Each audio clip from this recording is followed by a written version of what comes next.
Hello, my name is Gary Cole, and this is my analysis of the interview that was conducted by Good Morning Britain, discussing the topic of is obesity a health risk or positive image.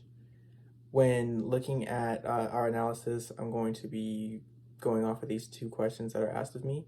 First question being, to what extent do the participants in the discussion seem to be seeking better understanding of the issue, and to what extent do they seem to be trying to defend their own position on the issue?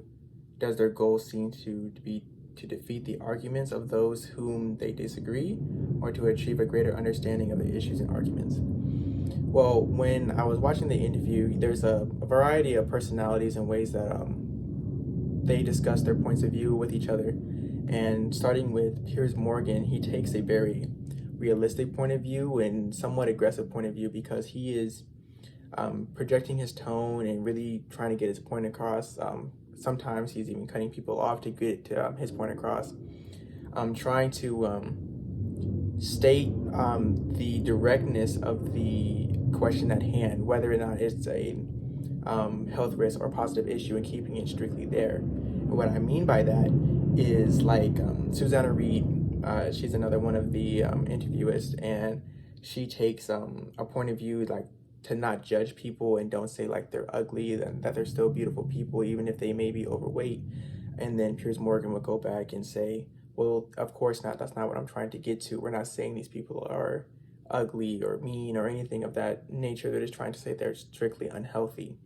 And she goes and she says something, Susanna Reid, that being right towards the end, she says she is not promoting eating lots and living unhealthy, which isn't exactly what the question at hand was, but just bringing that in, just saying that if you're not promoting it, then you're not doing anything wrong. Jess Millichap, who is the model that is also helping with the interview, she speaks very lightly on the issue. She is encouraging just to be comfortable in your own skin and to be just living the life that you wish to live. Dr. Miriam Stuppard, she brings a medical point of view. There's times where she's interjecting and saying, yes, fat is unhealthy, fat is unnatural, and it's not something that you should be promoting because it is toxic to the body. It can cause many different issues.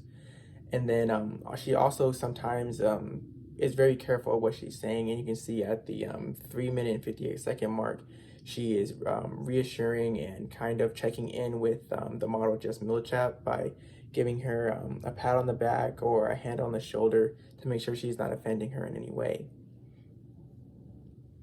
Going to our next question, referencing the chapter you have read in the textbook, provide examples from the interview and textbook telling me how you came to your conclusion for the question 1. And it says, how do you know they are trying to defeat/gain a better understanding of the topic? Be sure to quote the text in the interview.